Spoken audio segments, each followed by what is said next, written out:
Perkenalkan, nama saya adalah Feni Lovitasari Sipayung, NPM 1901010276, grup PGA5. Saya akan menjelaskan sedikit fungsi dan tujuan pembelajaran apresiasi sastra. Yang pertama adalah fungsi sastra. Fungsi sastra haruslah sama dengan sifatnya, yaitu menyenangkan dan bermanfaat. Sastra haruslah menyenangkan atau membuat peminatnya bahagia, agar sastra tersebut dapat menyalurkan ilmu atau manfaat dari sastra tersebut. Selain sastra yang menyenangkan atau juga menghibur, sastra juga memiliki pengetahuan di dalamnya. Seperti contoh puisi berikut. Berakit-rakit ke hulu, bersenang-senang ke tepian. Bersakit-sakit dahulu, bersenang-senang kemudian. Saya ulangi. Berakit-rakit ke hulu, berenang-renang ke tepian. Bersakit-sakit dahulu, bersenang-senang kemudian. Di dalam contoh puisi ini, para peminatnya itu akan dihibur. Selain untuk dihibur, ada pengetahuan di dalamnya, yaitu untuk sukses membutuhkan perjuangan yang keras. Dan di saat perjuanganmu begitu keras, kau akan mendapatkan kesuksesan. Ada 3 fungsi pengajaran sastra. Yang pertama adalah fungsi ideologis. Fungsi ideologis merupakan fungsi utama pengajaran sastra. Ialah sebagai salah satu sarana untuk membina jiwa Pancasila. Fungsi ideologis ini membina jiwa atau kepribadian seseorang untuk lebih cinta terhadap Pancasila atau lebih cinta terhadap tanah air. Karena dalam sastra banyak menyangkut patriotisme seperti lagu-lagu perjuangan ataupun puisi-puisi tentang pahlawan. Yang kedua adalah fungsi kultural. Fungsi kultural pengajaran sastra ialah memindahkan kebudayaan dari generasi ke generasi berikutnya. Ini sama seperti mewarisi budaya dari generasi ke generasi yang baru. Di fungsi kultural ini, banyak sekali kebudayaan-kebudayaan itu diterapkan di dalam lagu-lagu ataupun puisi-puisi. Seperti contoh, sebuah kebudayaan dari daerah tertentu akan dibuat di dalam sebuah lagu. Jadi di generasi selanjutnya, meskipun budaya itu tidak diajarkan, maka generasi berikutnya akan mengetahui budaya sebelumnya melalui lagu ataupun puisi tersebut. Yang ketiga adalah fungsi praktis pengajaran. Fungsi praktis pengajaran sastra memiliki pengertian bahwa pengajaran sastra membekali bahan-bahan yang mungkin berguna bagi siswa untuk melanjut studi atau bahkan terjun di tengah-tengah masyarakat. Fungsi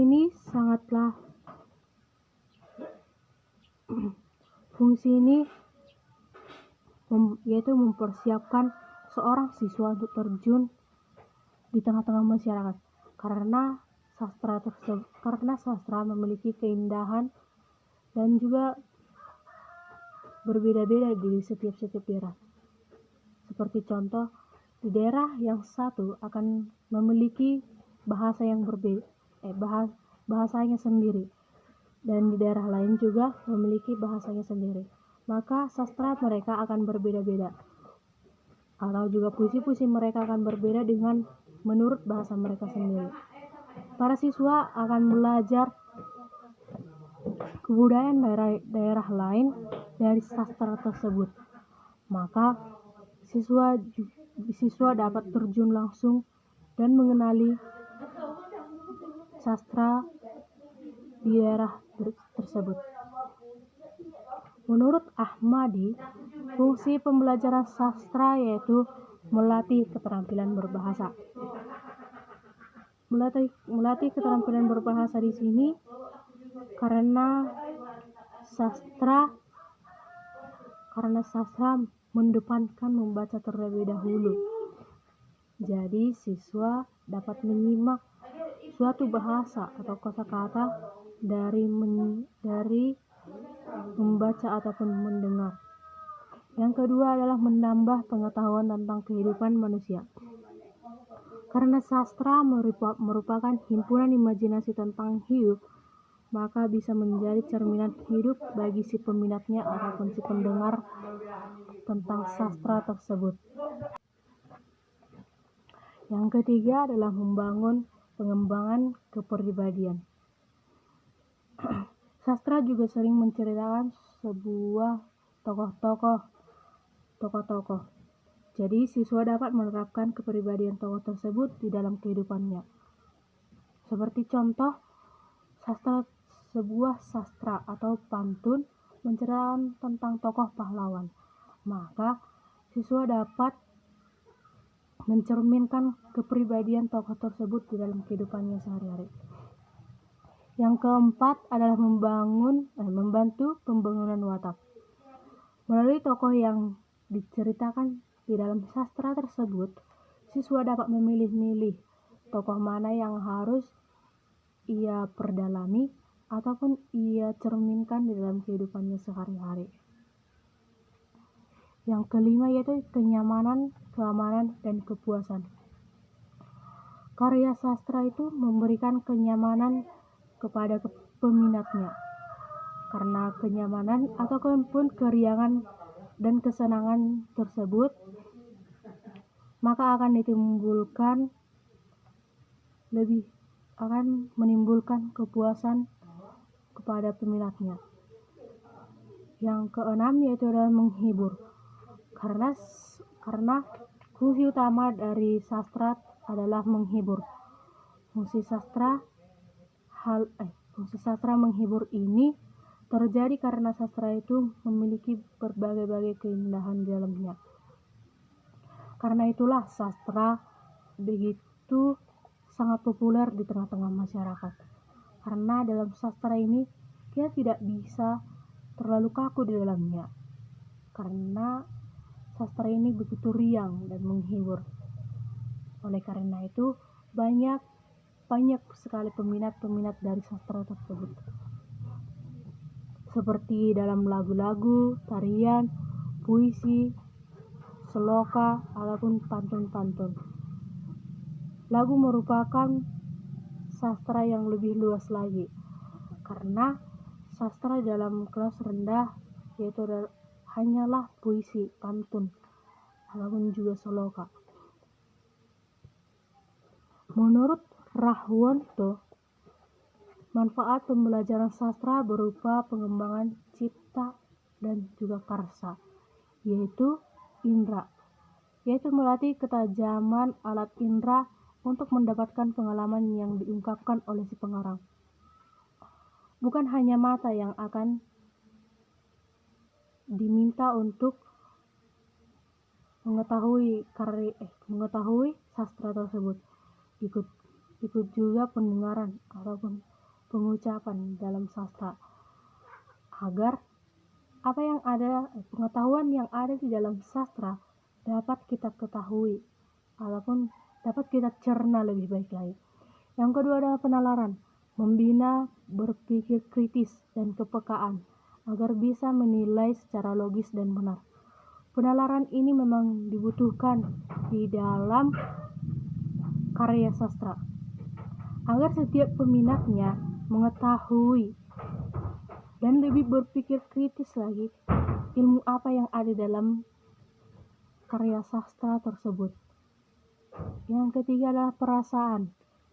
Dalam karya sastra memanglah harus memiliki perasaan.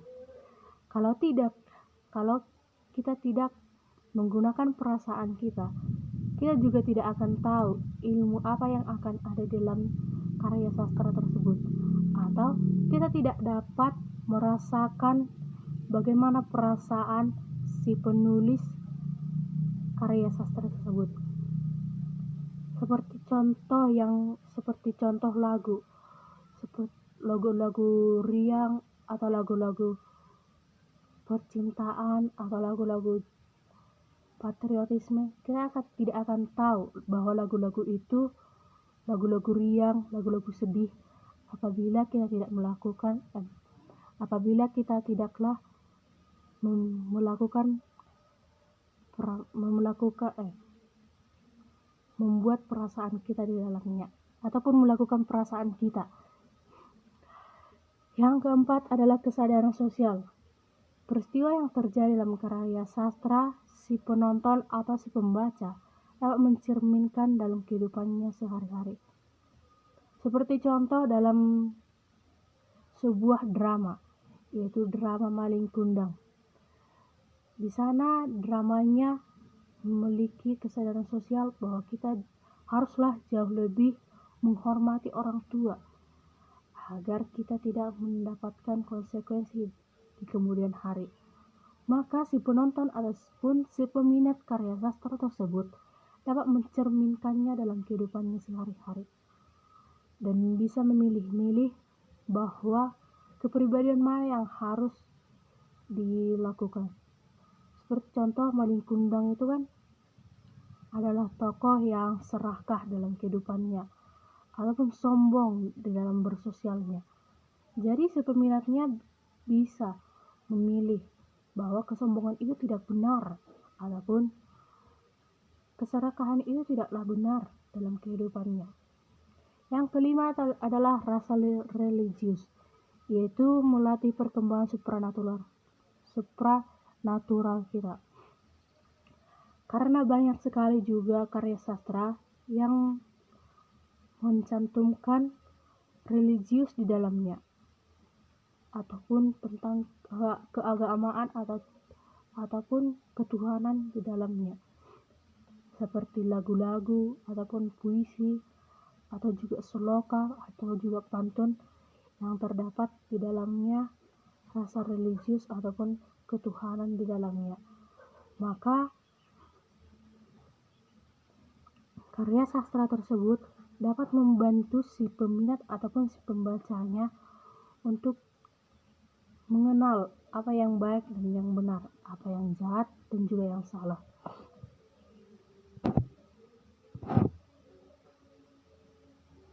Menurut Luxemburg, terdapat 5 kriteria yang dapat dijadikan sebagai tolak ukur dalam menilai karya sastra. Yang pertama adalah ekspresivitas.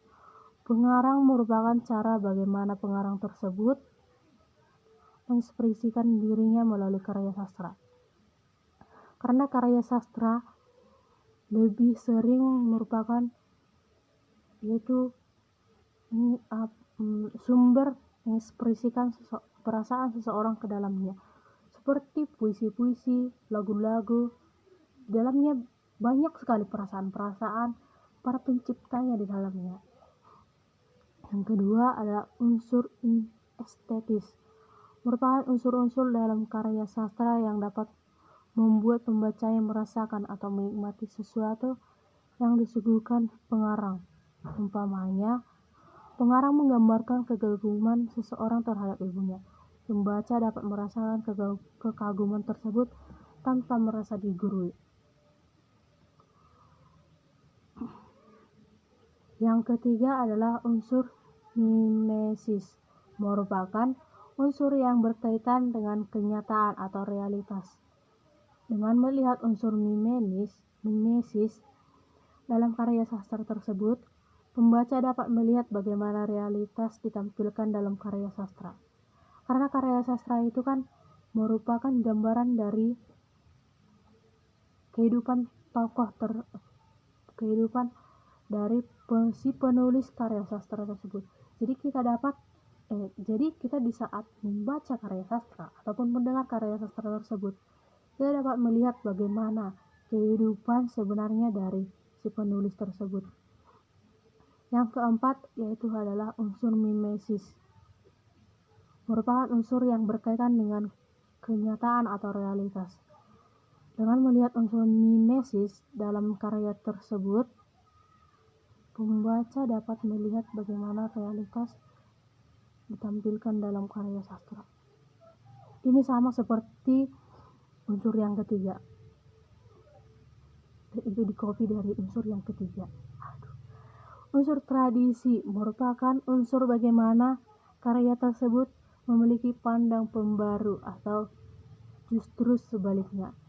Unsur tradisi ini Artinya, di saat kita menilai sebuah sastra, kita harus kita bisa menilai sastra tersebut dari tradisi mana ia akan membawa sastra tersebut.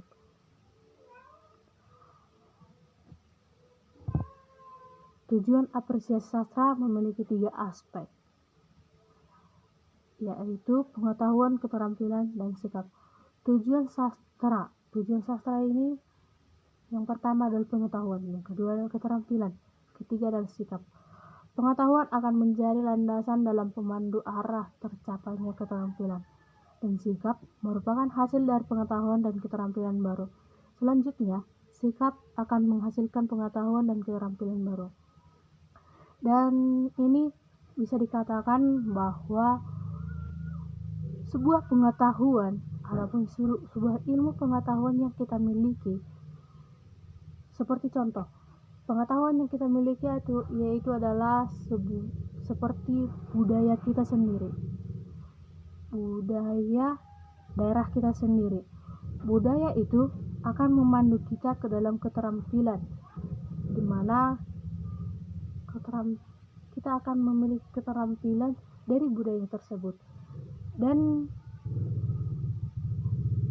akan menghasilkan sebuah sikap baru dalam kita. Menurut Rusiana, tujuan pembelajaran apresiasi sastra yaitu tujuan pembelajaran sastra adalah untuk memperoleh pengalaman dan pengetahuan tentang sastra. Tujuan untuk memperoleh pengalaman dapat dibagi menjadi 2, yaitu tujuan memperoleh pengalaman dalam mengapresiasi sastra dan tujuan memperoleh pengalaman dalam berekspresi sastra. Mengapresiasi sastra itu merupakan memberikan sebuah pujian dalam sastra tersebut, seperti sebuah lagu yang bernuansa romansa. Jadi kita mengapresiasi sastra ataupun memuji sastra tersebut bahwa lagu itu menyenangkan dan mudah untuk dimengerti. Tujuan yang kedua yaitu memperoleh pengalaman dalam berekspresi dalam sastra, karena setiap yang ada dalam sastra adalah cerminan dari ekspresi si penulis ataupun si pembuat sastra tersebut. Tujuan pembelajaran apresiasi sastra sangat bersangkut erat dengan tujuan pendidikan nasional, di mana tujuan pendidikan nasional adalah untuk mencerdaskan kehidupan berbangsa dan bernegara. Hal ini juga dapat dicapai oleh sastra apabila karya sastra yang dijadikan bahan pembelajaran mengandung nilai-nilai yang dapat mengembangkan manusia Indonesia seutuhnya, dan proses pembelajaran memungkinkan siswa memungut nilai-nilai tersebut dan menerapkannya dalam kehidupannya sehari-hari. Tujuan pendidikan dapat dicapai dalam karya sastra ini jikalau siswa diberikan sebuah keluasan dalam mengekspresikan dirinya dalam sastra, agar sastra tersebut jauh lebih berkembang. Demikian dari pembahasan yang dapat saya lakukan. Kalau ada kesalahan kata ataupun tutur kosakata yang saya perbuat, sengaja ataupun tidak sengaja, saya mengucapkan minta maaf. Dan buat para pemirsa ataupun yang menontonnya, terima kasih dan sampai jumpa.